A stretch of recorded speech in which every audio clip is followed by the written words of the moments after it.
He waited for the worst moment of her life. And then he made it worse. She was standing at her father's grave, 7 months pregnant, holding a white rose. The casket hadn't been lowered yet. Mourners were still crying.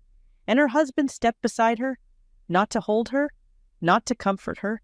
He pressed a manila envelope into her hands. Divorce papers, signed, dated, highlighted where she needed to sign. His attorney needed them by Friday. 5 days. He gave her 5 days to end a 6-year marriage while burying the man who raised her and carrying a child who would never meet its grandfather. She looked down at the papers. Her hands were still dirty from throwing earth onto her father's casket.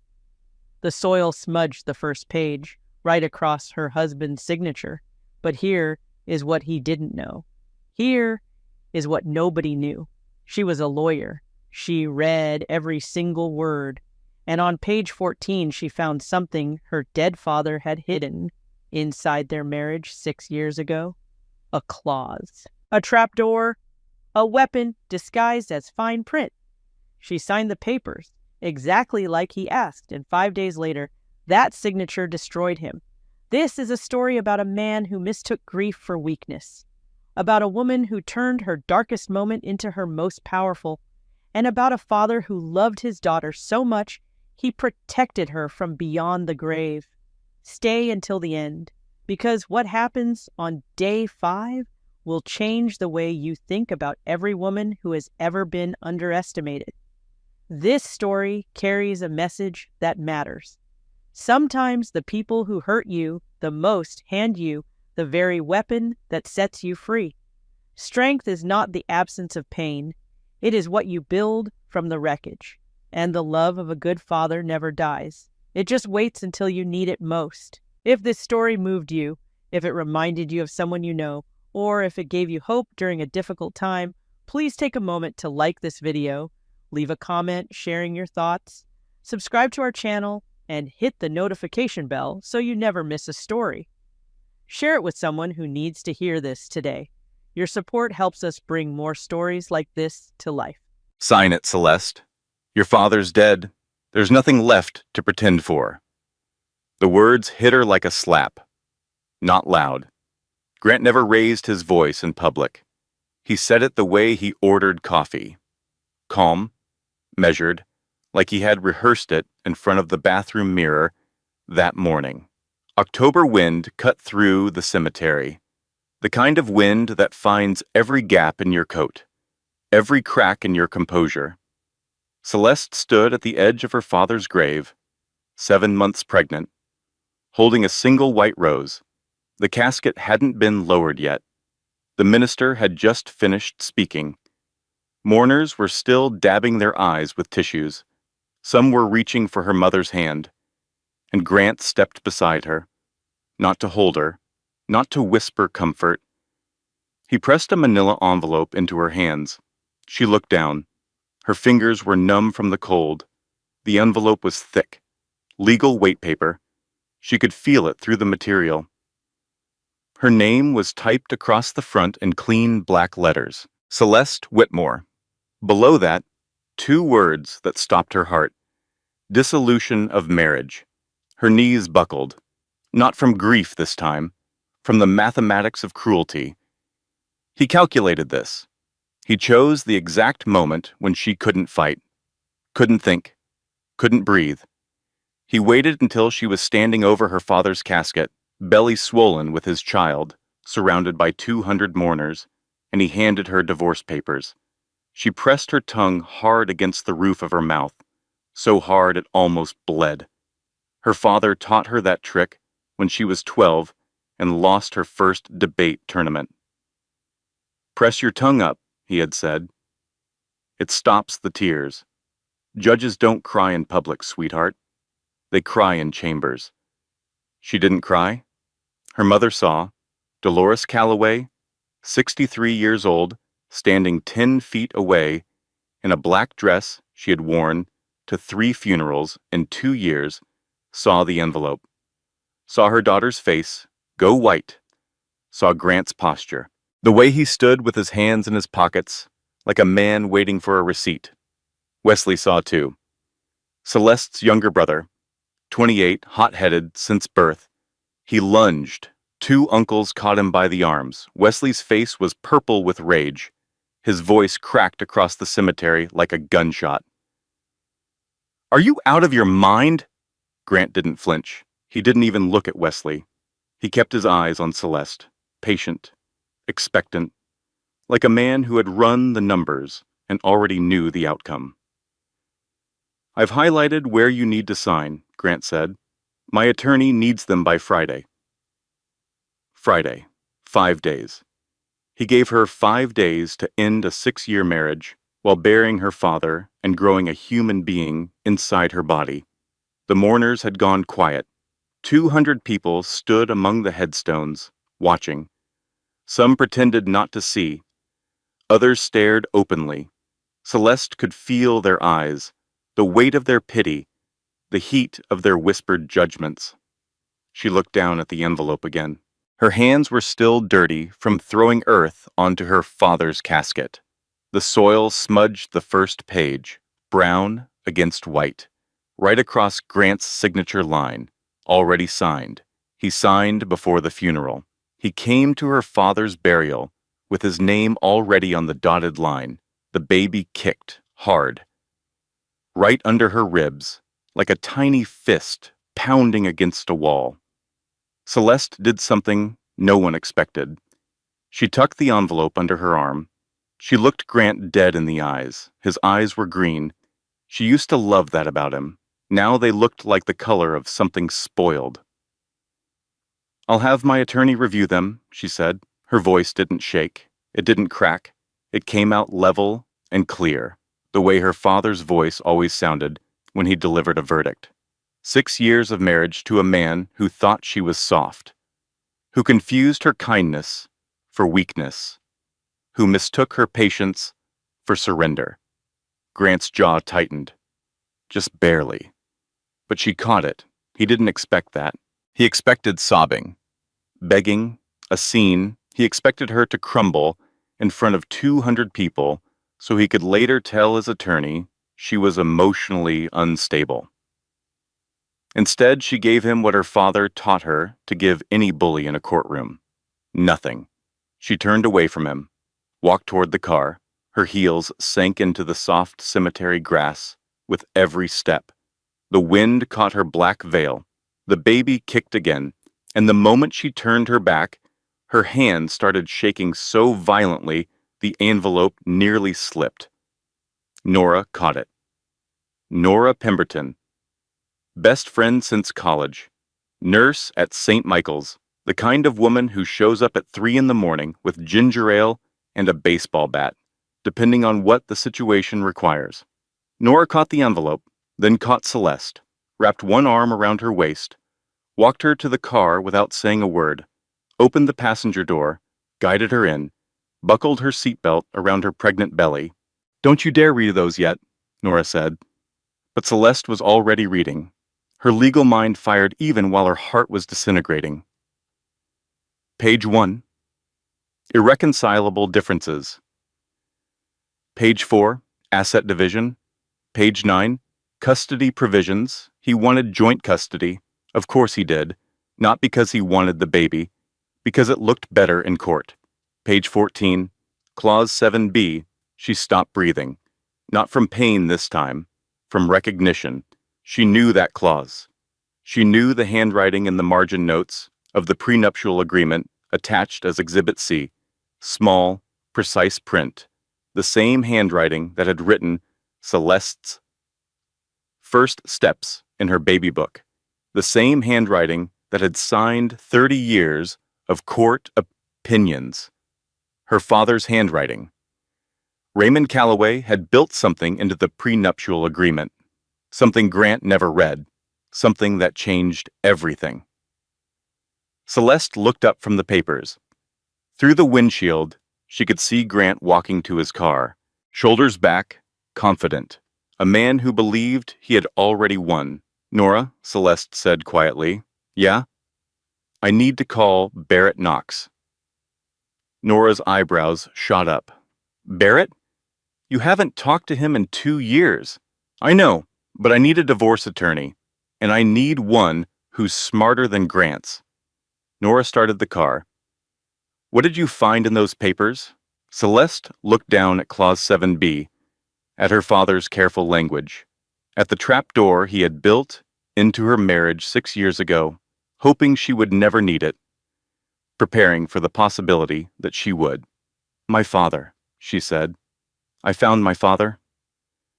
The wake filled the Calloway house with the smell of casseroles and lilies. Every surface held a foil-covered dish brought by a neighbor, or church member, or former colleague, of Judge Raymond Calloway, potato salad from the Hendersons, baked ziti from the parish council, a ham that nobody asked for and nobody touched. Celeste sat upstairs in her childhood bedroom. The door was closed. The sounds of mourners filtered up through the floorboards, muffled condolences, clinking glasses. Her mother's voice, steady and gracious, thanking people for coming. The debate team trophies were still on the shelf, dusty now. Her law school acceptance letter was still framed on the wall. The twin bed still had the same blue quilt her grandmother made. Celeste sat on that bed, 7 months pregnant, reading her divorce papers for the 3rd time. Her legal mind did what it was trained to do. Even while her heart was breaking into pieces so small she might never find them all, page by page, line by line, Grant's attorney had been sloppy.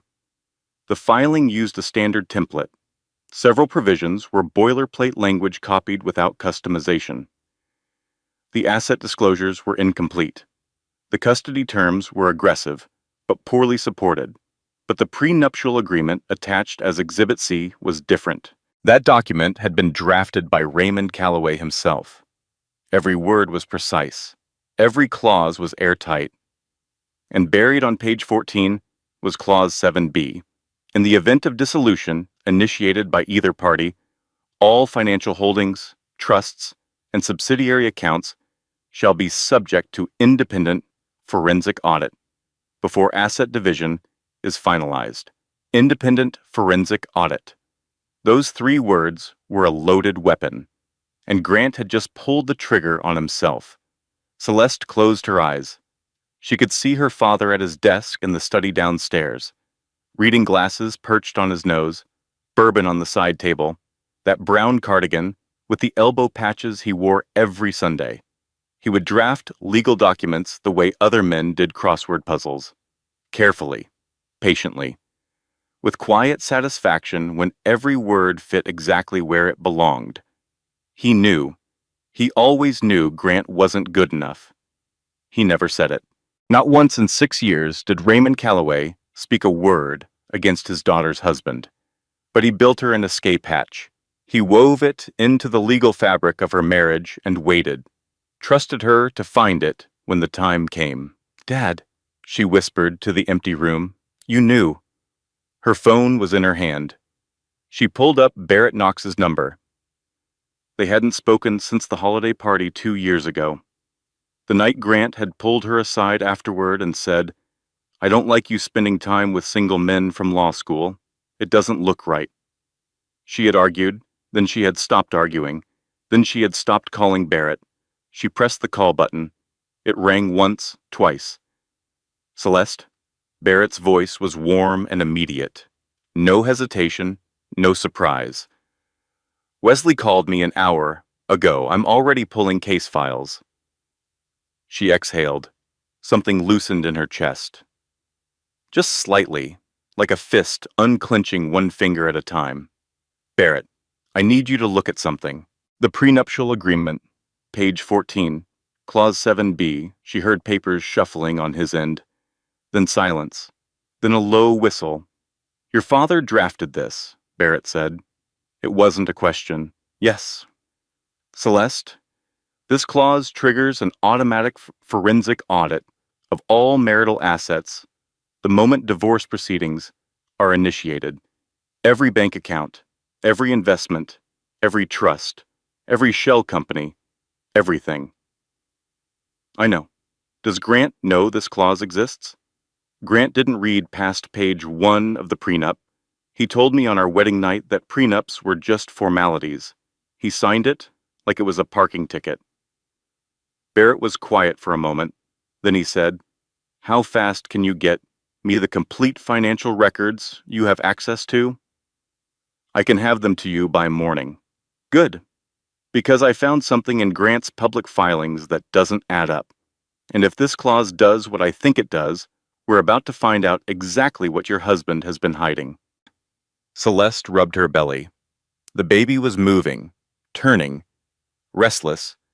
She looked at the framed acceptance letter on the wall. Georgetown Law. She graduated second in her class. She clerked for a federal appellate judge. She passed the bar on her first attempt. Then she married Grant Whitmore, and somehow, slowly, like water evaporating so gradually you don't notice the glass emptying, she had become someone who asked permission to call her friends. The baby kicked, hard, almost like an exclamation point. She laughed, quietly, for the first time in 48 hours. "Your grandfather would have liked this fight," she whispered to her belly. Barrett's voice came through the phone again. "Celeste, one more thing. Whatever you do, don't sign those papers yet. Not until I tell you. I won't." "And Celeste?" "Yes?" "I'm sorry about your father. He was the best man I ever knew." She pressed her tongue to the roof of her mouth. The trick worked. The tears didn't fall. "He still is," she said. Later that night, the house emptied. The casseroles went into the refrigerator.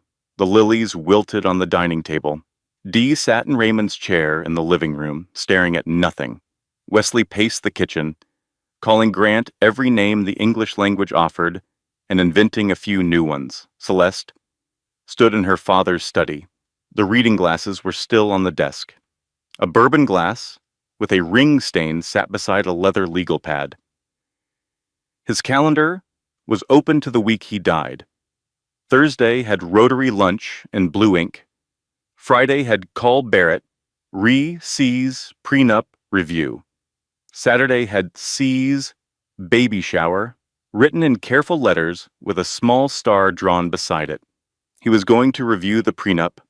He was going to call Barrett. The week he died, he was already preparing. Barrett texted at 11 that night. Celeste was still in the study, surrounded by her father's books, his presence everywhere and nowhere. The text said, "Don't sign anything yet. I found something on Grant's financials. Call me in the morning. It's worse than you think." Celeste read the text 3 times.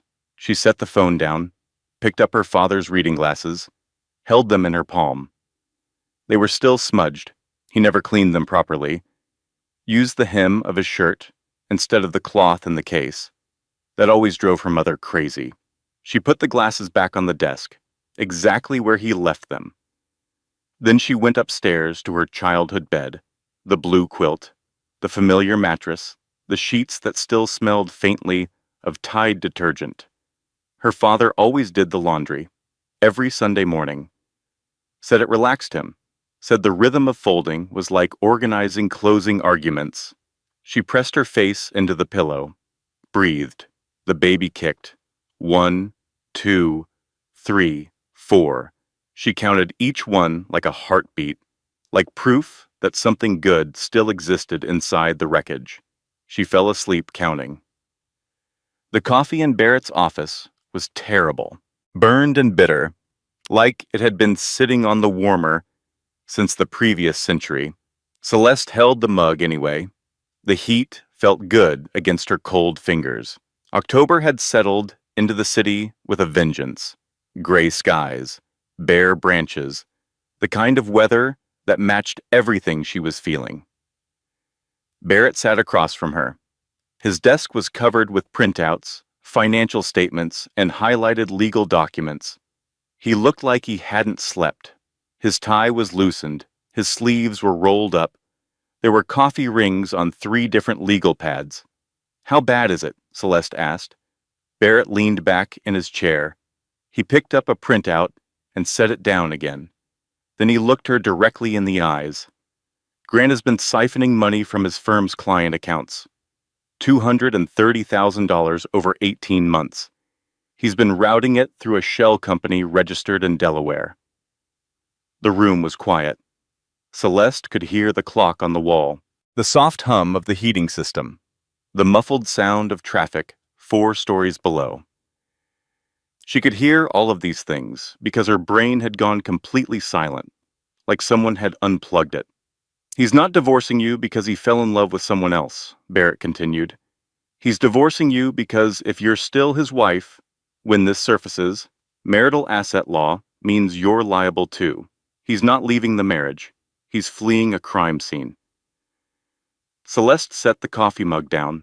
Her hands had gone still, perfectly still, the way they did before she delivered opening arguments, the stillness before the storm.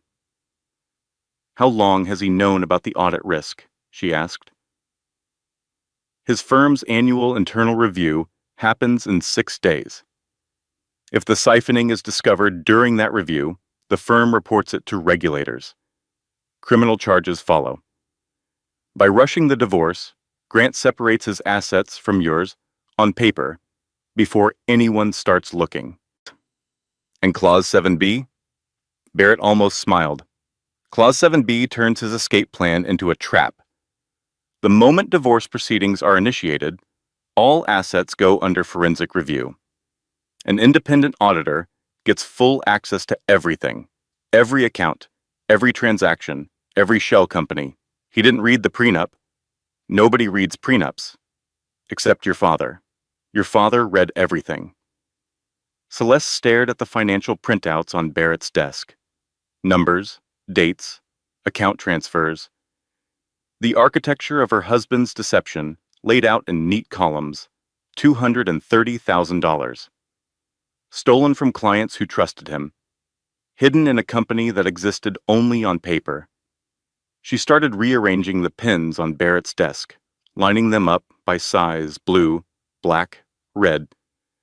Mechanical pencil, at the end. She did this when she was processing, organizing external objects while her internal world reorganized itself. Barrett watched her do it. He didn't say anything. He remembered this from law school.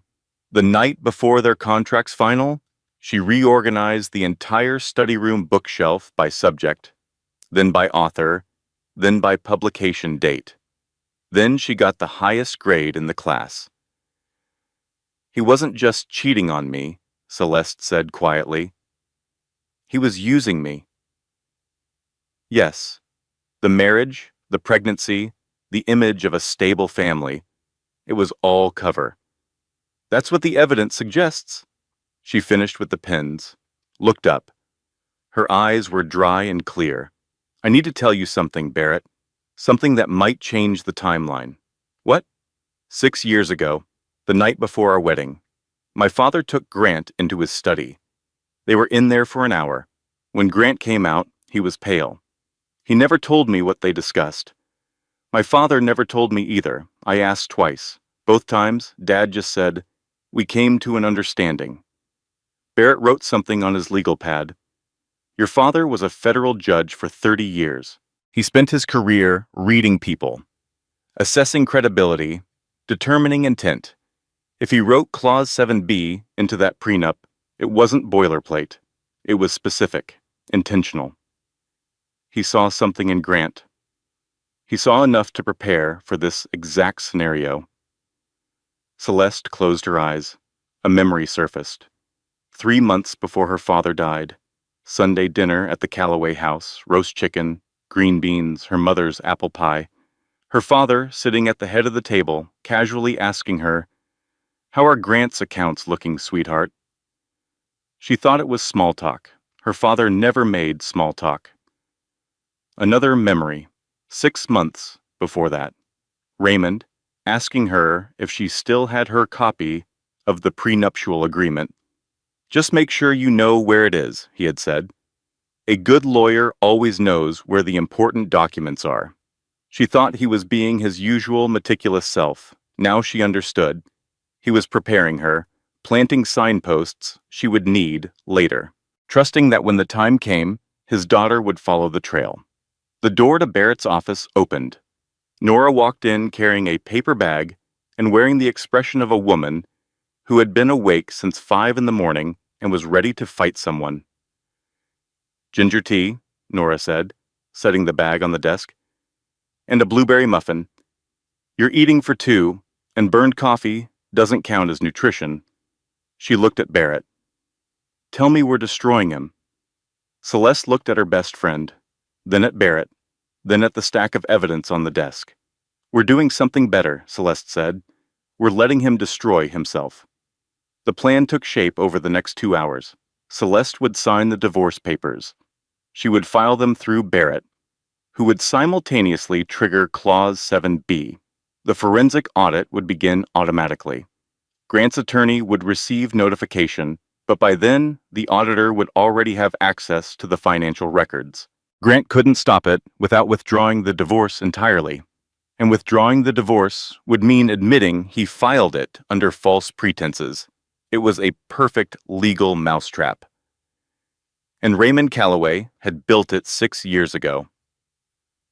"My father spent 30 years on the bench watching men like Grant," Celeste said, standing up. She placed both hands on her belly. The baby was quiet now, resting. "He built that clause knowing someday I might need it. I won't waste it." Her phone buzzed on the desk. She picked it up. A text from a number she didn't recognize. It read, "Celeste, this is Vivian. I think we should talk. There are things about my son you need to know." Vivian, Grant's mother, the woman who had spent 6 years correcting Celeste's table settings and suggesting she wear more flattering colors. The woman who once said, at Thanksgiving dinner, that Celeste's career made Grant feel inadequate. Celeste stared at the text. Read it again, then a third time. "Who is it?" Nora asked. "Grant's mother." "What does she want?" Celeste looked at Barrett. He raised an eyebrow. "She wants to talk," Celeste said, "and I think I should listen." The doorbell rang at 4 in the afternoon. Dee Calloway answered it. She stood in the doorway of the house where she had lived for 37 years, the house where she had raised 2 children and loved one man and buried that man 3 days ago, and she looked at Vivian Whitmore standing on her porch.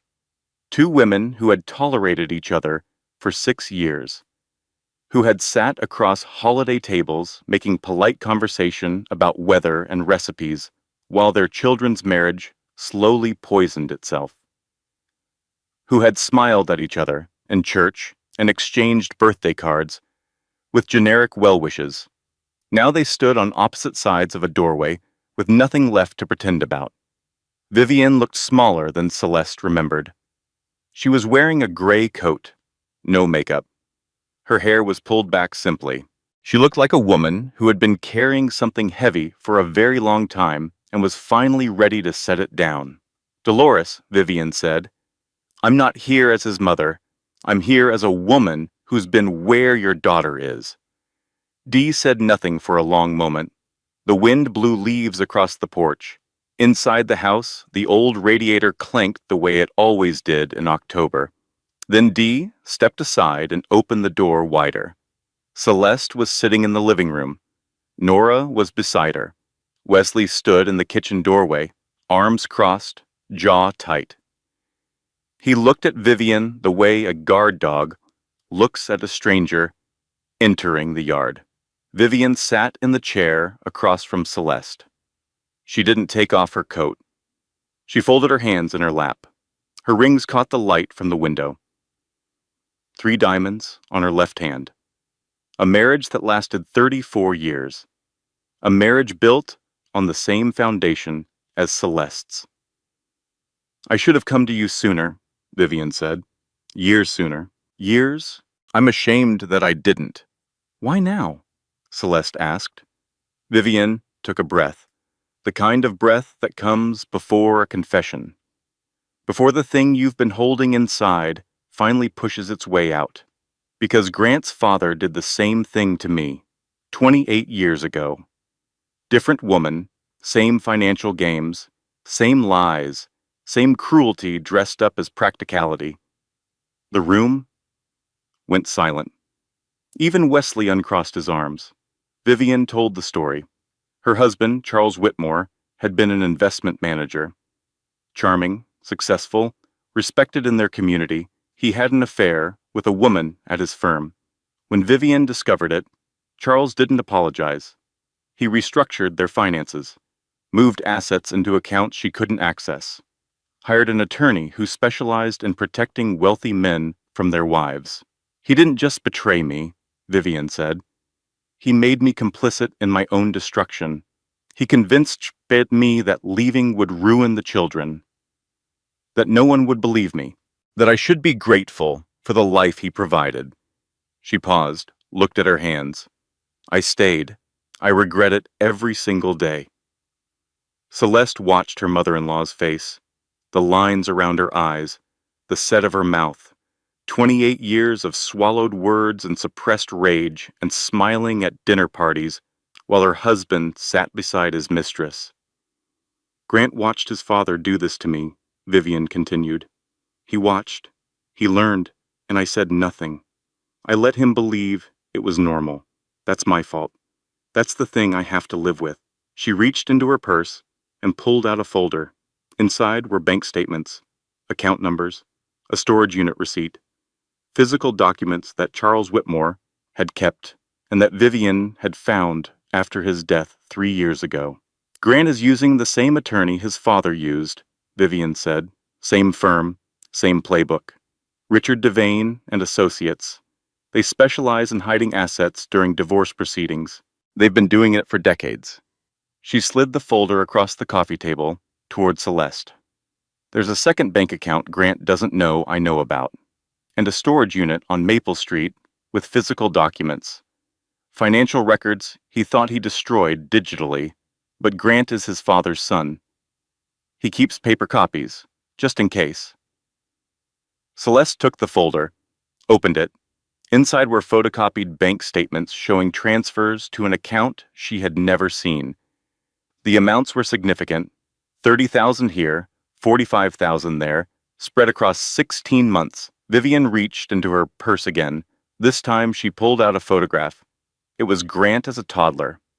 Blonde curls, green eyes, smiling at the camera with pure, uncomplicated joy. The kind of photograph every mother keeps. The kind that breaks your heart when you realize who that child became. Vivian looked at the photograph, then at Celeste's pregnant belly. Her eyes filled with tears for the first time. Make sure this one knows a different kind of man, she said. She held out the photograph. Celeste took it. Their hands touched. Both were shaking. The moment hung in the air. Two women connected by a man who had failed them both. Grandmother and mother of a child who hadn't been born yet. The past and the future, meeting over a coffee table, covered in evidence of betrayal. Dee appeared in the doorway carrying a tray with tea. She set it down without a word, poured 4 cups, handed one to Vivian. Their eyes met. Something passed between them. Not friendship, not forgiveness, understanding. After Vivian left, Wesley exploded. I'm going over there tonight. I'm going to look him in the face and tell him exactly what kind of man he is. Celeste shook her head. Wes. No. He deserves it. He deserves a lot of things. But Dad was a judge. He didn't solve problems with his fists. He solved them with paper. She held up the folder Vivian had given her. I'm going to bury Grant in paper. That night, Celeste sat in her father's study. His reading glasses on the desk, his bourbon glass with the ring stain, the calendar open to the week he died. She picked up his favorite pen, uncapped it, wrote on the legal pad beside the bourbon glass. Clause 7B, Vivian's documents, Barrett, storage unit on Maple Street. She was building a case the way her father taught her, evidence first, strategy second, emotion third. Her phone rang. Barrett's name, on the screen. Celeste, we have a new problem. What? Tiffany Loring, Grant's colleague at the firm, she's pregnant, due 3 weeks after you. The pen stopped moving. The room contracted. The walls, the bookshelves, her father's entire life compressed into a single point of pain that radiated outward through her chest. Another woman, another baby, another lie. She set the pen down carefully, pressed her palms flat against the desk, breathed in through her nose, out through her mouth, the way she did before entering a courtroom, before facing a hostile witness, before opening her mouth to speak when every cell in her body wanted to scream. Celeste? Barrett's voice, careful. Are you there? I'm here, she said. Tell me everything. The coffee shop was neutral territory, a place with exposed brick walls and acoustic folk music and baristas who made latte art that nobody appreciated.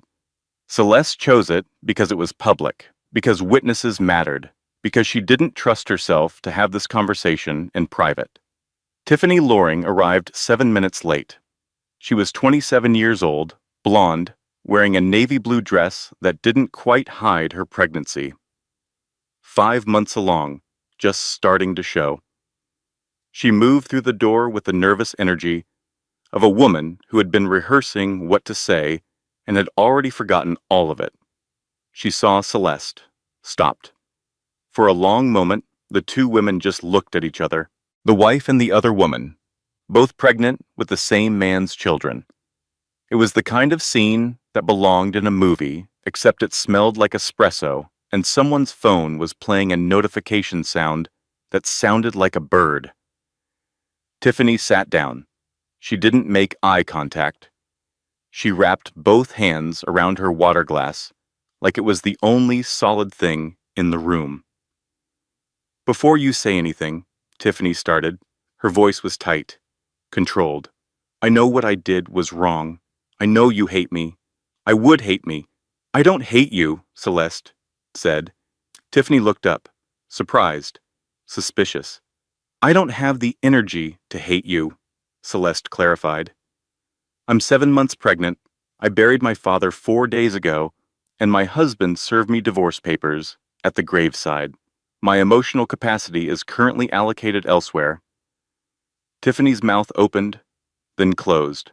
She hadn't known about the funeral. Celeste could see it in her face.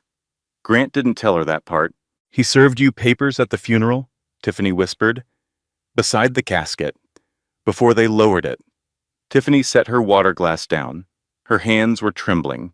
He told me you were cold, distant, that the pregnancy was an accident you resented. He said you hadn't been intimate in over a year. He said he was trapped in a loveless marriage.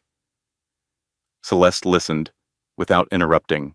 She recognized every word, not because Grant had said them to her, but because they were standard lines, textbook phrases from the cheating husband playbook. Every family law attorney in the country had heard them 1,000 times.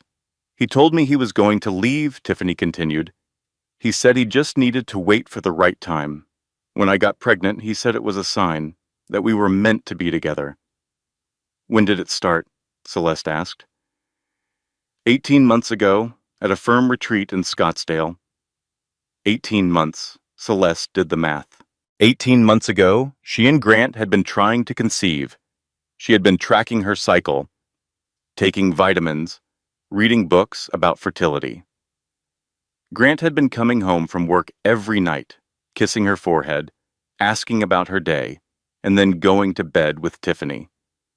Something shifted inside Celeste. Not anger, exactly. Anger was too simple. This was something deeper, like watching a building you lived in get demolished and realizing it had been condemned for years. The foundation was rotten, the walls were hollow. She just hadn't seen it because she was standing inside. I'm not here to fight with you, Tiffany, Celeste said. I'm here to warn you.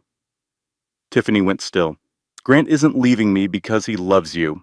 He's leaving me because he's been stealing money from his firm. Over $200,000 routed through a shell company. He needs the divorce finalized before the firm's audit discovers it. If we're still married when it surfaces, I'm liable. That's why the rush. That's why the funeral. You weren't the reason. You were the excuse. The color drained from Tiffany's face, slowly, like watching paint fade in sunlight. That's not possible, she said. He's a senior vice president. He makes $300,000 a year. He makes $300,000 a year and steals on top of it. I have the financial records. My attorney has the paper trail. Tiffany stared at the table. Her latte art was dissolving into brown soup. The bird notification sound went off again on someone's phone. A barista dropped a ceramic mug, and it shattered on the floor. Nobody flinched. I didn't know, Tiffany said. I swear, I didn't know about any of this. I believe you. Why? Because I didn't know either, and I lived with him for 6 years. 2 pregnant women, sitting across from each other in a coffee shop, both holding cups they hadn't sipped, both carrying the children of a man who had lied to them in equal measure with equal conviction. The parallel was deafening. Tiffany reached into her purse, pulled out a flash drive, small, silver. She placed it on the table between them. I recorded things, she said quietly. Voicemails, texts, emails. Where Grant talks about moving money, about accounts I didn't understand, about what he called restructuring before the quarterly review. Celeste looked at the flash drive, then at Tiffany. Why did you record them? Because something felt off. The way he talked about money, the way he got nervous before meetings, the way he checked his phone in the middle of the night. I'm not a lawyer, but I'm not stupid either. Why are you giving me this? Tiffany's chin trembled. Because I Googled your father last night. After Grant told me about the funeral, I looked up Raymond Calloway. I read about his career, his rulings, the tributes people wrote. He was a good man. She paused. And I realized that if Grant lied to you, his wife, the mother of his child, for 6 years, then he's been lying to me for 18 months. The only question is, how much? Celeste picked up the flash drive. It was warm from Tiffany's hand, light as a feather, heavy as a verdict. Thank you, Celeste said. Don't thank me. I'm not doing this for you. I'm doing it for me, and for this baby who's going to need a father who either exists or doesn't. I can't raise a child in the gray area. Celeste nodded. She understood gray areas. She had lived in one for 6 years. They stood at the same time, awkwardly, the way 2 pregnant women do, with the physics of balance working against them. Tiffany gathered her purse, hesitated. He told me I was the love of his life, Tiffany said. Celeste almost laughed, not cruelly, sadly. He told me that too, every morning. While brushing his teeth, for 6 years, she watched Tiffany walk out of the coffee shop, into the October cold, a 27-year-old woman who had believed a fairy tale and was now waking up inside a crime report. Celeste sat back down, alone at the table, 2 untouched cups of tea, the flash drive in her hand. She turned it over between her fingers. I didn't lose a husband, she whispered to no one. I lost a lie I was living inside. The barista came to clear the table. Asked if she wanted anything else. Celeste looked up at him. Young, 22 maybe, earnest face, probably working his way through college. No, she said. I have everything I need. That night, Barrett had the prenup clause, Vivian's documents, Tiffany's flash drive, and the public financial filings. The case was no longer a theory. It was a structure. Solid, documented, airtight. Celeste was reviewing documents at the kitchen table of her childhood home. Midnight. Her mother was asleep. Wesley was in the guest room. The house was quiet except for the old radiator and the wind outside. She reached for her water glass and knocked a stack of papers off the table. As she bent to pick them up, something caught her eye. Her father's desk, the bottom drawer, slightly open. She walked over, pulled the drawer open. Inside were files, case notes, old receipts, and at the bottom, an envelope, white, sealed, her name written across the front in her father's handwriting. Celeste. Personal. Dated 2 weeks before he died. Her hands trembled as she picked it up. She held it to the light, turned it over. The seal was unbroken. He wrote it, sealed it, and put it in the drawer, waiting for her to find it when she needed it. She didn't open it, not yet. She pressed it against her chest, closed her eyes, listened to the house creak in the wind, listened to the baby move inside her. Some things needed the right moment. Her father had taught her that too. She opened the letter at 3 in the morning, the hour when the world is honest, when there's no performance left, no audience, just the truth, and whoever is brave enough to sit with it. Celeste sat in her father's study.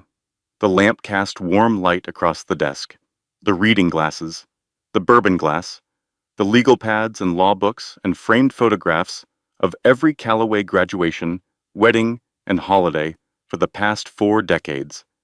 She broke the seal, unfolded the letter, her father's handwriting, small, precise, the same careful print he used for court opinions and grocery lists and birthday cards and everything in between. My darling girl. She pressed her hand over her mouth, those 2 words. His voice, she could hear it, deep and steady and certain, the voice that read her bedtime stories and quizzed her for the bar exam and told her she was the finest attorney he had ever trained, including himself. If you're reading this, I'm gone, and something has gone wrong in your life that brought you to my desk looking for answers. I don't know what it is, but I know you. You'll handle it the way I taught you, with evidence, with patience, with dignity. Her eyes blurred. She blinked. The words swam and reformed. The prenup is your armor. Barrett is your sword. Your mother is your shield. And you, Celeste, are the judge now. Rule wisely, rule fairly, but rule in your own favor for once. She turned the page. There was more. I spent 30 years watching people sit in my courtroom. Husbands and wives, parents and children, business partners and former friends.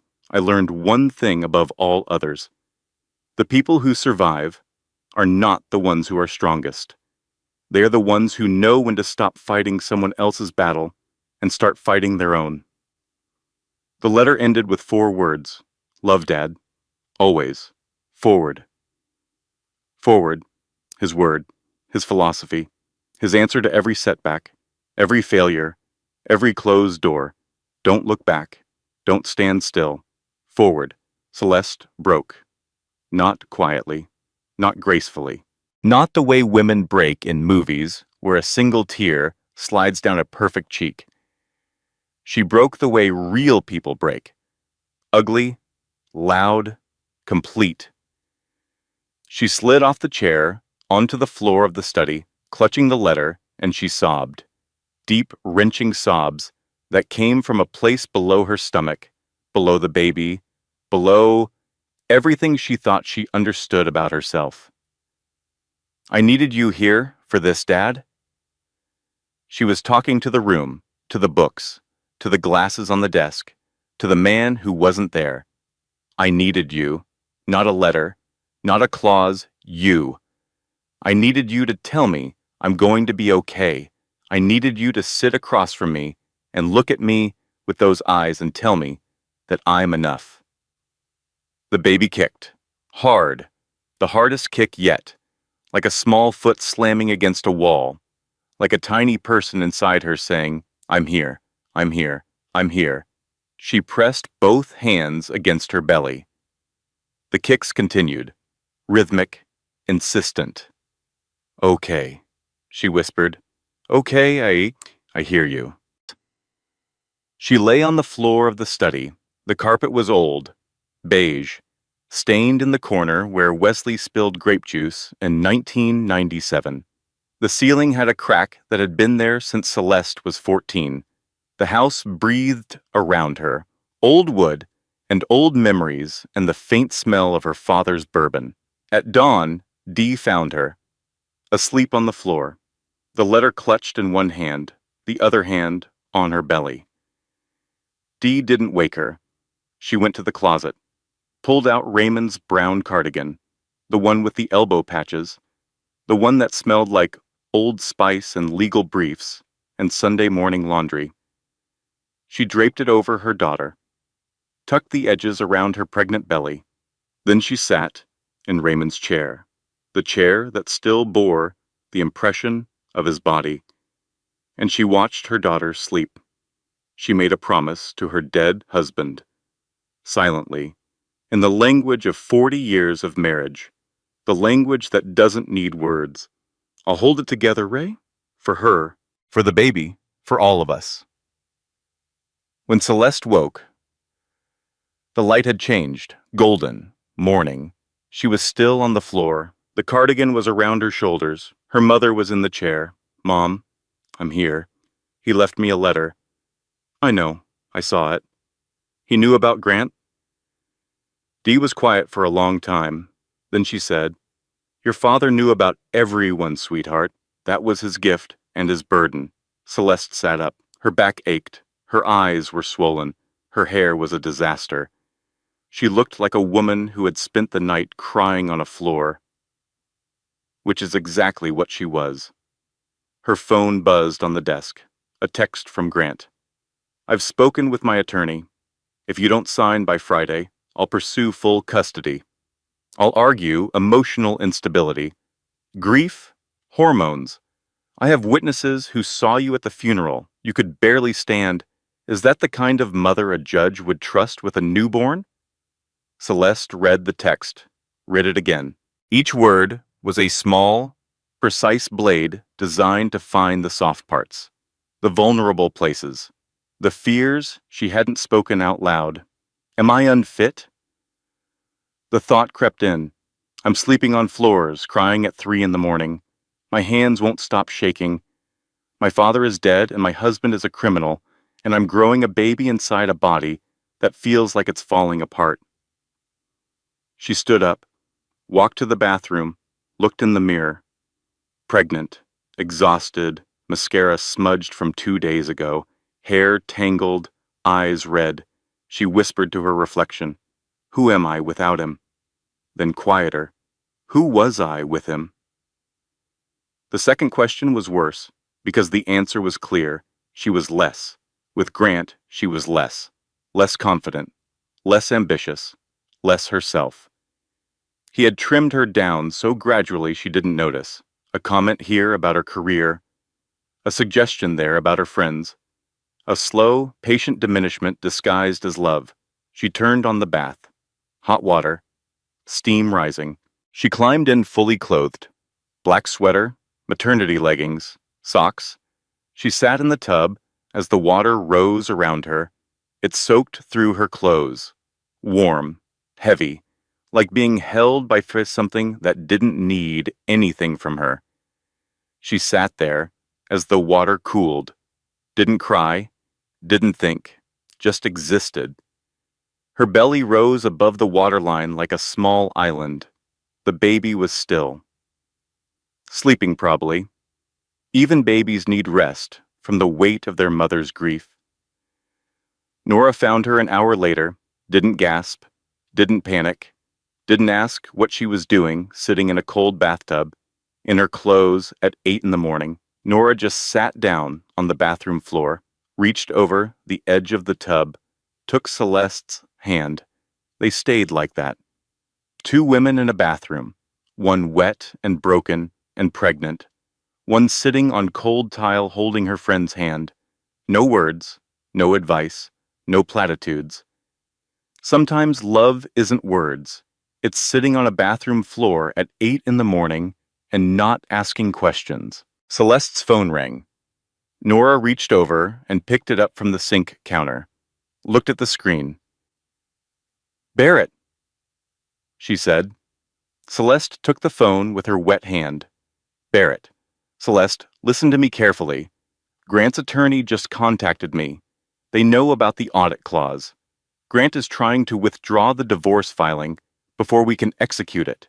We have 48 hours. The water in the tub was cold now. Celeste stood up.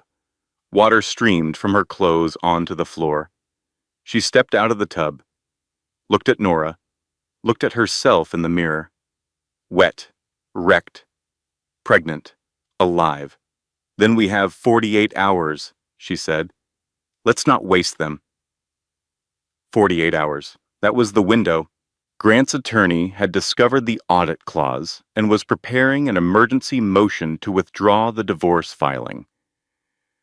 If the withdrawal was granted before the forensic auditor was formally assigned, the clause would be voided.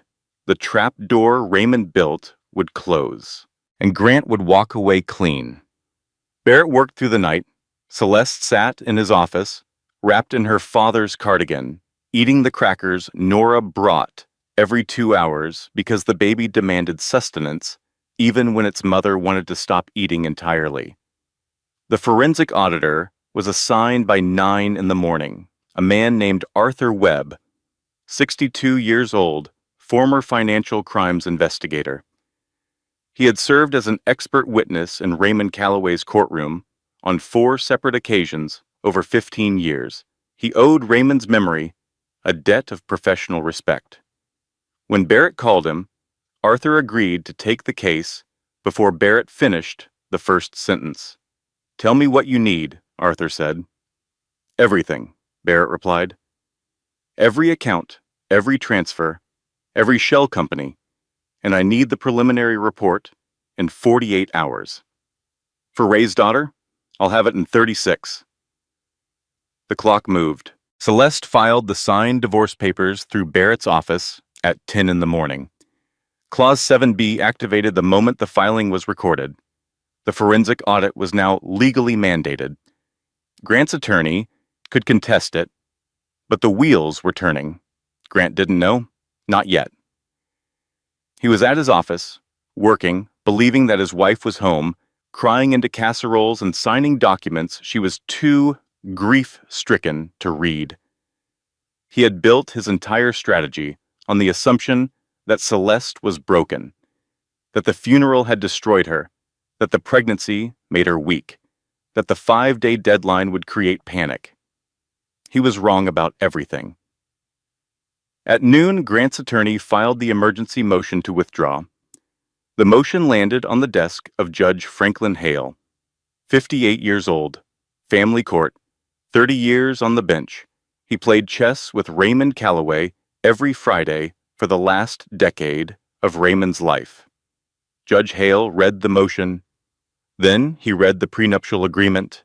Then he read Clause 7B.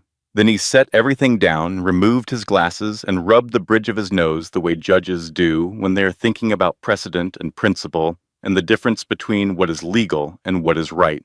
He scheduled the hearing for 4 o'clock the following afternoon. Meanwhile, Celeste sat in her father's study. She had moved operations there. Legal pads covered the desk. Barrett called every hour with updates. Nora maintained a steady supply of ginger tea and rational perspective. Wesley stood guard at the front door like he was expecting Grant to show up, which he was. And Grant did show up. At 7 that evening, he rang the doorbell of the Calloway house like a salesman with something to pitch. Wesley opened the door, stood in the frame, arms crossed, 6 feet 2 inches of younger brother energy. "She doesn't want to see you," Wesley said. "This is between me and my wife. Your wife is my sister, and you served her divorce papers at our father's funeral. So right now, this is between you and me." "Wesley, don't be dramatic." Celeste appeared in the hallway behind her brother. She was wearing their father's cardigan. Her hair was pulled back. She looked tired and clear-eyed and absolutely certain. "Let him in, Wes." Wesley didn't move. "Wes, let him in." Wesley stepped aside, slowly, like a door opening against its will. Grant walked into the house. He looked different, smaller somehow. The confidence had thinned. His suit was wrinkled, which was something Celeste had never seen before. Grant pressed his suits every morning. That wrinkle was the first crack in the facade. Celeste, we can work this out, he said. He used the voice, the reasonable voice. The let's be adults about this voice he used when he wanted her to feel like the emotional one. I was hasty. The funeral, I was wrong to do that. I admit it. Let's just stop the filing and talk. Talk, she repeated. Yes, like adults. We can go to counseling. We can figure this out. You want counseling. I want to save our marriage. She looked at him, really looked, the green eyes she once loved, the jaw she once traced with her fingertip while he slept, the hands that had held hers at the altar and served her divorce papers at a graveside. You served me papers at my father's grave, she said, while I was carrying your child. You timed it to the hour. You brought the envelope to a cemetery. You signed before the funeral. You planned it the way you plan client presentations. You don't get to talk this out. Celeste, you get Clause 7B. His face changed. The mask slipped. For just a moment, she saw what was underneath. Not remorse, not love. Fear. Your father was always meddling in our marriage, Grant said. The reasonable voice was gone. Something harder underneath. My father was protecting me from you, Celeste replied. And he did it from the grave.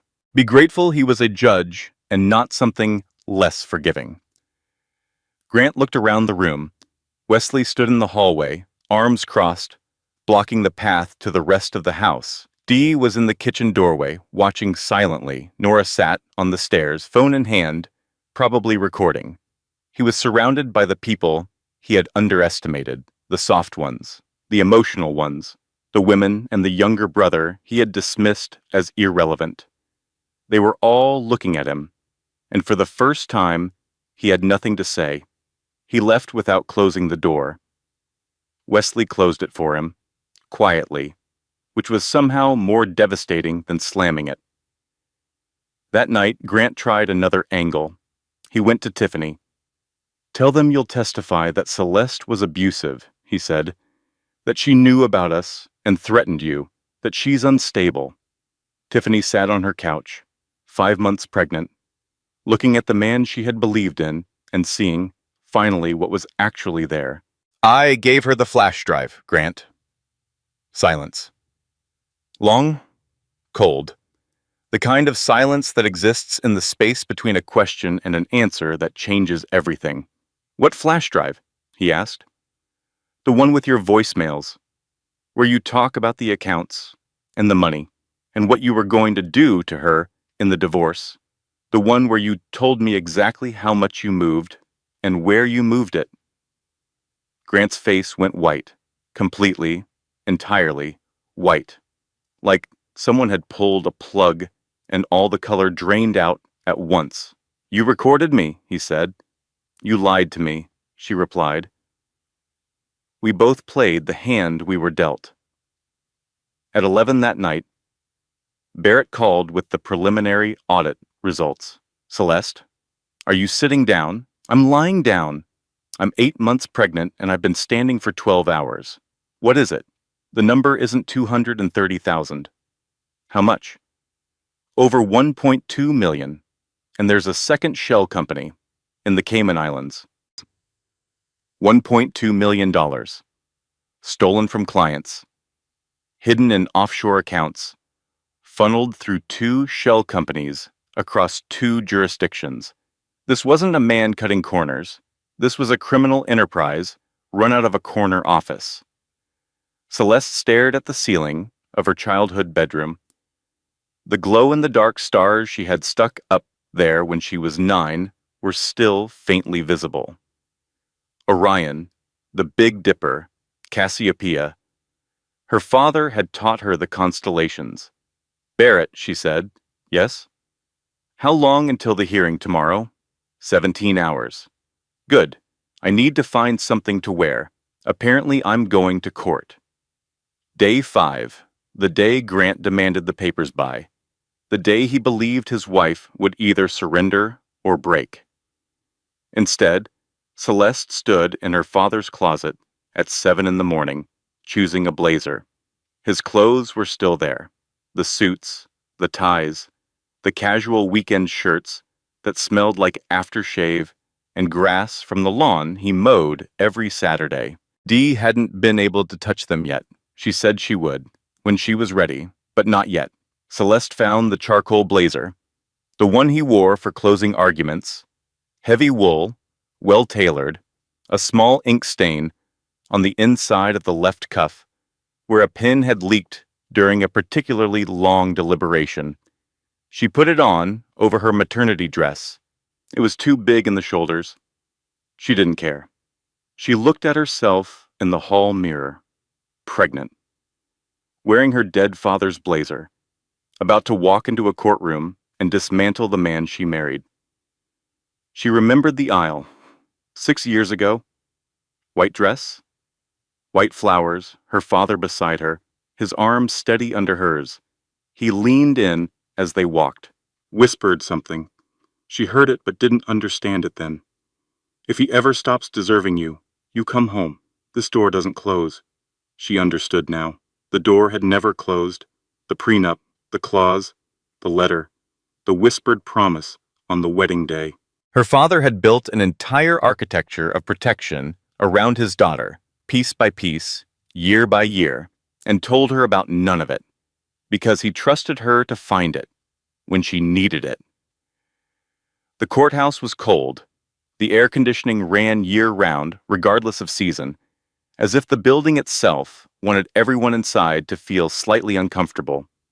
Fluorescent lights, gray carpet, the smell of old paper and coffee from the vending machine that had been broken since the previous administration. Judge Franklin Hale's courtroom was on the 3rd floor. Dark wood paneling, the American flag, the state flag. A clock that was 4 minutes fast, which everyone knew but nobody fixed because Judge Hale liked people to arrive early. Grant was already there. Navy suit, new tie. He had gotten a haircut. He looked like a Seat who had dressed for victory. His attorney, Richard Devane, sat beside him. Silver-haired, expensive watch. The kind of attorney who charged $800 an hour and was worth every penny when you were guilty. Celeste sat on the other side. Barrett beside her, the folder of evidence on the table, Vivian's documents, Tiffany's flash drive, Arthur Webb's preliminary audit report, 36 hours of forensic accounting summarized in 47 pages. Judge Hale entered. Everyone stood. He sat. Everyone sat. He read the motion to withdraw. He read the prenuptial agreement. He read Clause 7B. He looked at the documents for a long time. The courtroom was silent except for the clock that was 4 minutes fast. Then he looked at Grant's attorney over his reading glasses. Mr. Devane, your client initiated these divorce proceedings. He did so with full knowledge that a prenuptial agreement was in effect. That agreement, drafted by the late Judge Raymond Calloway, contains a clear and unambiguous provision for forensic audit upon dissolution. Your client signed this agreement. He is bound by its terms. Devane stood. Your Honor, my client wishes to withdraw the divorce filing entirely. The matter is moot if no dissolution proceeds. The matter is not moot, Judge Hale replied. The respondent has signed and filed. The proceeding has been initiated and accepted by both parties. Your client does not get to ring the bell, Mr. Devane. The gavel came down. Once, the sound echoed off the wood paneling and the gray carpet and the 4 minutes fast clock. The forensic audit will proceed as stipulated in Clause 7B. Mr. Webb has been assigned and has already begun his review. This court will reconvene in 30 days for a preliminary findings hearing. Until then, all financial assets are frozen pursuant to the audit provision. Grant's face. Celeste watched it. She had spent 6 years reading that face, studying its moods, anticipating its storms, learning when to speak and when to stay quiet. She knew every expression it could make. This one was new. This was the face of a man who had just realized that the ground beneath him was not ground at all. It was a trap door, and it was already open. Outside the courthouse, gray sky, cold wind, the same kind of wind that had blown through the cemetery 5 days ago. Grant caught up to her in the parking lot. "You planned this, better say this," he said. His voice was different now. The reasonable voice was gone. The charming voice was gone. What remained was raw, exposed. "You signed knowing what would happen." Celeste stopped walking, turned to face him. She was wearing her father's blazer, the shoulders too wide, the sleeves too long, and she had never felt more precisely herself. "You planned yours too, Grant," she said. "At my father's funeral. The difference is, I read the paperwork." She turned away from him, walked to her car, got in, closed the door, and only then, alone, in the sealed quiet of the car, she let herself scream. One long, raw, primal scream that came from the bottom of her lungs and filled the car and fogged the windows and lasted until she ran out of air. Then she stopped, breathed, adjusted the rear-view mirror, looked at her own eyes, red, swollen, fierce. She put on her seatbelt, adjusted it around her belly, started the engine, drove home. Arthur Webb delivered his full report on a Tuesday. 47 pages became 112. The numbers told a story that was almost elegant in its criminality. $1.2 million diverted from client trust accounts over 18 months.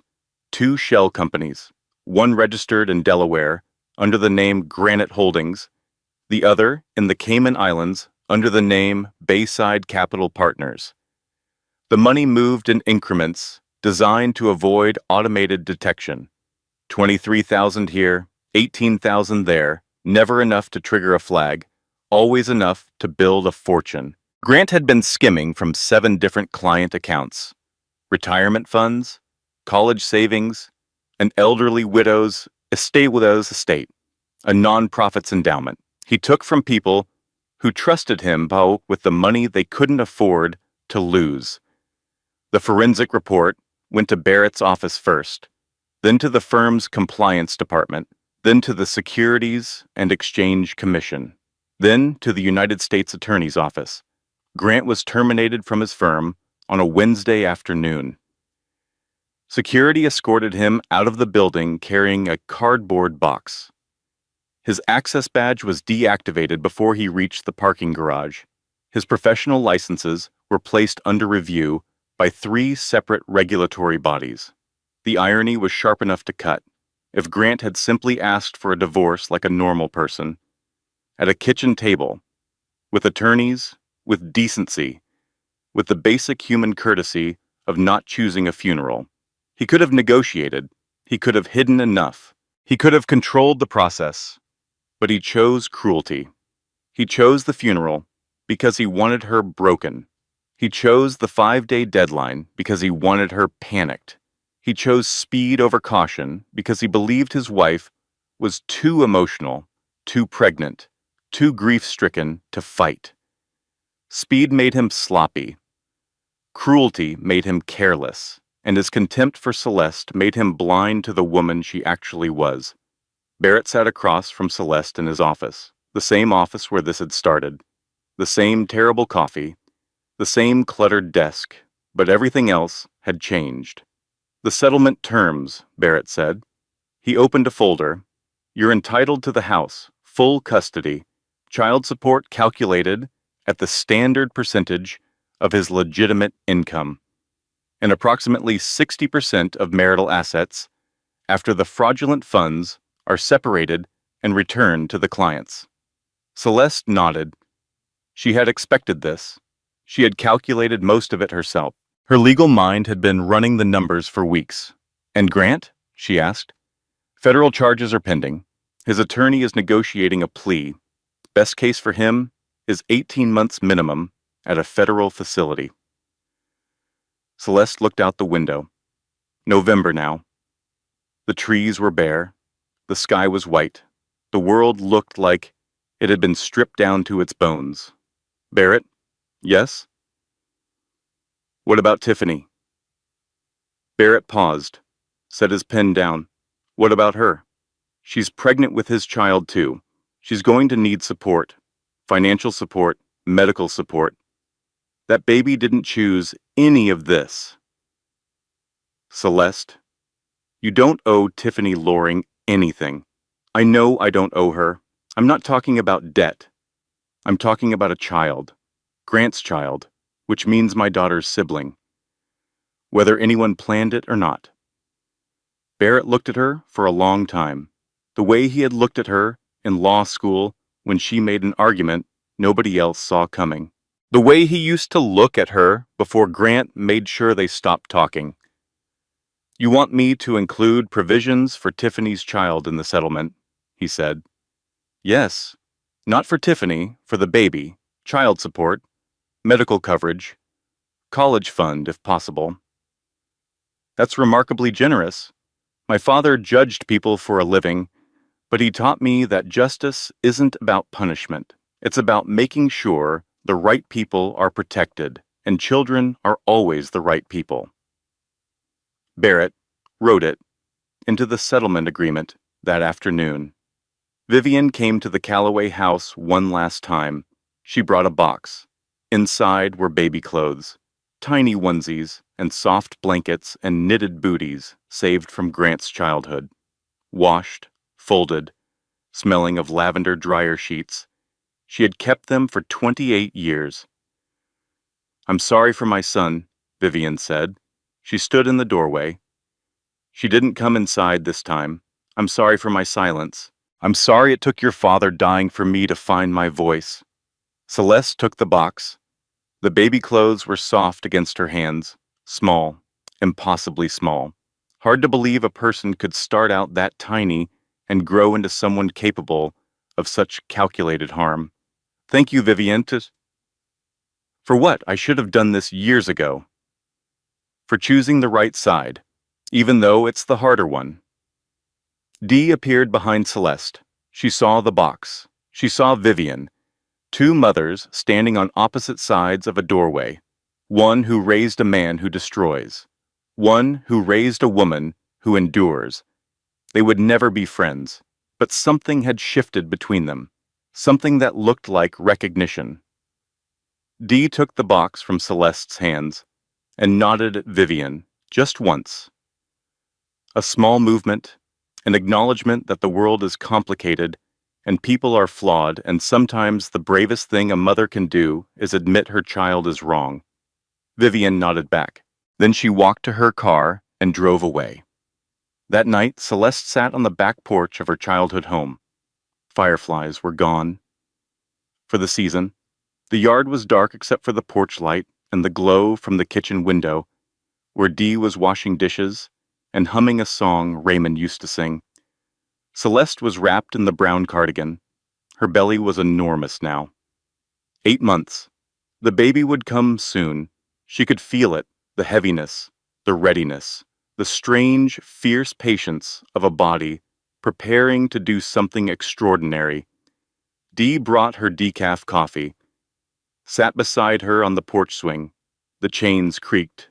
The night was cold but not unbearable. They sat in silence for a long time. The kind of silence that only exists between a mother and daughter who have survived something together. Not comfortable exactly, but honest.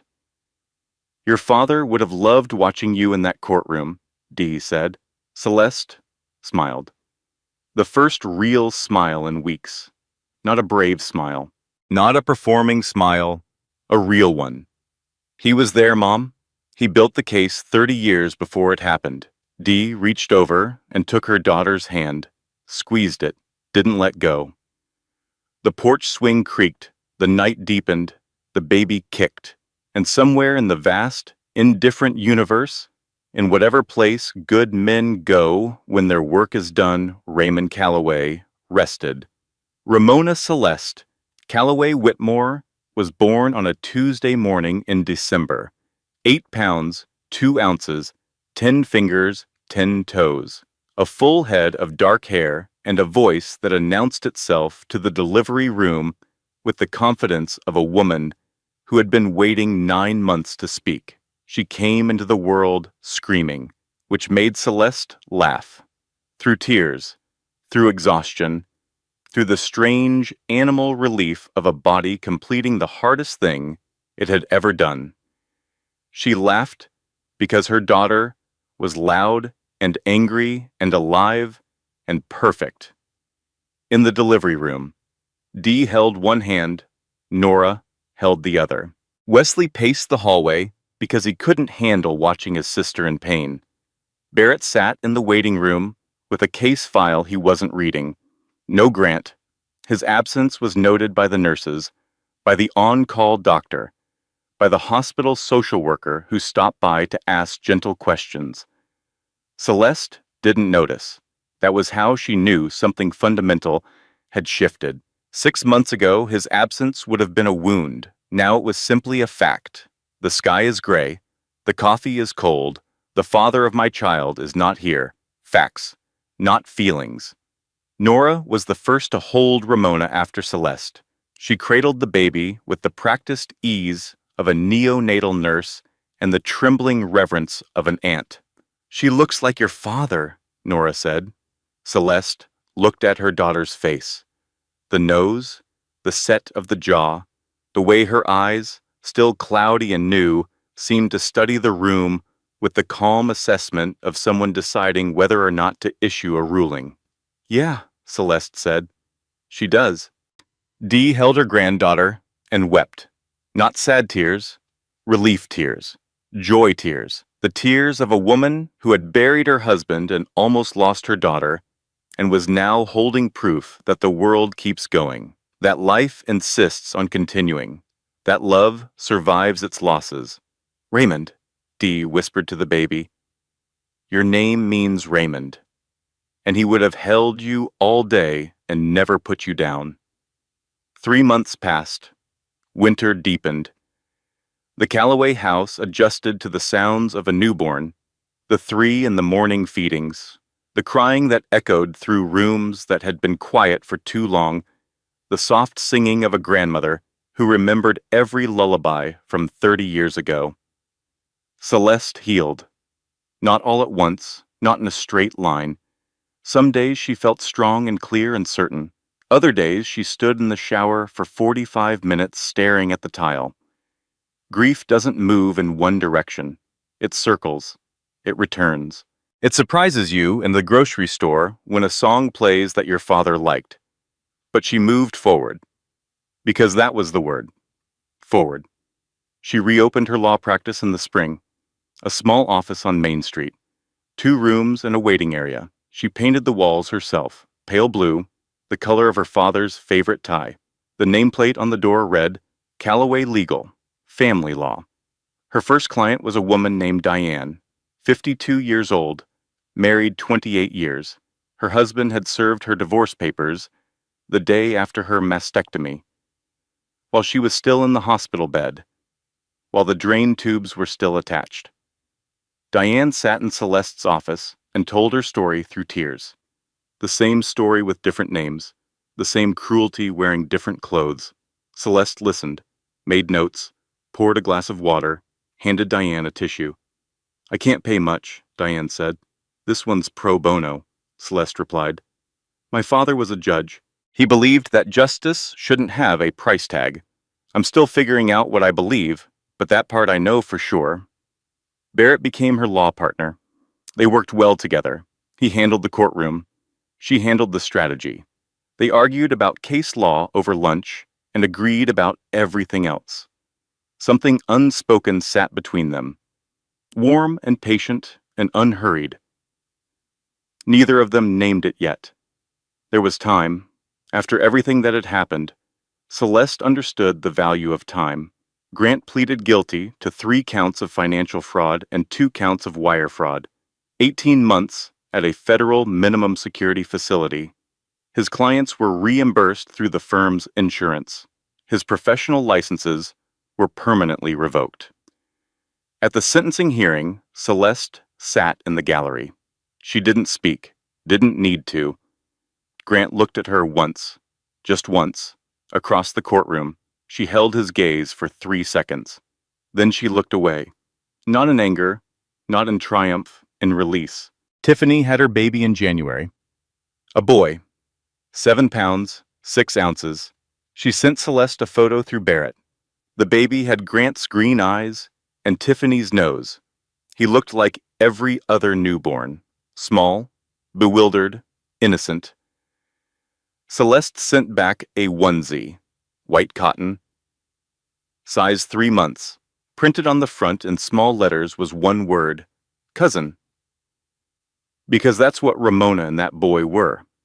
Whether anyone planned it or not, whether it was convenient or comfortable or easy, they shared blood, and children shouldn't pay for the failures of their parents. Tiffany texted back a single heart emoji. Nothing else was needed. The seasons turned. Ramona learned to smile, then to laugh, then to grab things with her tiny fists and refuse to let go, which Celeste considered an excellent personality trait. She had her grandfather's stubborn jaw and her mother's dark eyes and a temperament that suggested she would not be a person who accepted unfairness quietly. Celeste moved back into the house she and Grant had shared, not because she wanted to live in a place haunted by her marriage, but because it was hers now and she refused to let his memory claim any more of her real estate. She painted every room, new colors, new curtains, new furniture, arranged in new patterns that had nothing to do with Grant's opinions about interior design. She kept one thing from her father's house, the reading glasses. She put them on the desk in her home office, right next to her own. 2 pairs of glasses, 2 generations of Callaway lawyers. Ramona would grab them sometimes, smudge them with tiny fingerprints. Celeste never cleaned them. On the anniversary of her father's death, Celeste went to the cemetery. She brought Ramona, strapped into a carrier, against her chest. Wide eyes taking in the sky and the trees and the headstone with the name of a man she would never meet. Celeste stood at the grave, the same spot where Grant had handed her the envelope. The same ground, the same October wind, but nothing else was the same. "Hi, Dad," she said. "This is Ramona. She has your jaw and your temper and your habit of studying people like she's about to issue a ruling. She's going to be a handful. You would have loved that." The wind moved through the cemetery. Leaves drifted across the grass. Ramona made a sound, not quite a word, a declaration, addressed to the sky. "I read the letter," Celeste continued. "I found the claws. I used them both. Barrett was the sword, Mom was the shield, and I was the judge, just like you said." She paused, pressed her tongue to the roof of her mouth. But this time, she let the tears come. Not the breaking kind, the grateful kind. "You said forward, so that's what I'm doing. Forward, I opened a practice. I'm helping women who were where I was. And every time I sit at my desk, with your reading glasses next to mine, I feel you there. Not gone, just relocated." Ramona kicked her feet, grabbed a fistful of Celeste's scarf, pulled. "She's strong," Celeste said to the headstone. "Really strong. I think she gets that from you." The wind blew, the leaves settled. The cemetery was quiet and alive and full of the kind of peace that only exists in places where grief has finished its loudest work and settled into something permanent and manageable and shot through with love. Celeste walked back to her car, Ramona against her chest. The October sun low and golden. She passed the spot where Nora had caught her father, where Wesley had lunged, where Grant had stood with his hands in his pockets and his confidence intact, believing he had already won. She got in the car, buckled the carrier into the base, adjusted the mirror. Ramona's eyes stared back at her, green, like Grant's. But the expression was all Callaway, watchful, assessing, deciding. "Let's go home, Bug," Celeste said. She started the engine, back at the office on Monday. Barrett brought coffee. Good coffee this time. He had started going to the shop 2 blocks over because Celeste mentioned once that she liked their dark roast. He never told her this was why. She never asked. New client called this morning, Barrett said. Custody dispute. Husband hiding assets through cryptocurrency. Crypto now, Celeste said. Dad would have had thoughts about that. Your dad had thoughts about everything. He did. He really did. Her phone rang. A new client. A woman crying. The words coming fast and tangled and desperate. The same words. Different story. The same fear. Different face. Celeste leaned back in her chair. Her father's reading glasses on the desk. Ramona's photo on the shelf. Barrett's coffee growing cold because they would both forget to drink it once the work started. Take a breath, Celeste said into the phone. Her voice was steady, warm, the voice of a woman who had been in the dark and found her way out and left the light on behind her. Tell me everything. Start from the beginning. On the desk, beside the reading glasses, the original divorce papers sat in a clear folder. The first page still bore the smudge of cemetery soil from the day her world changed. She kept them there, not as a reminder of what Grant did to her, as a reminder of what she did with it. The door to Celeste's office was open. It always was, just like her father promised. This content was carefully researched, developed, and manually edited by our team to deliver meaningful stories with real emotional value and life lessons for our audience.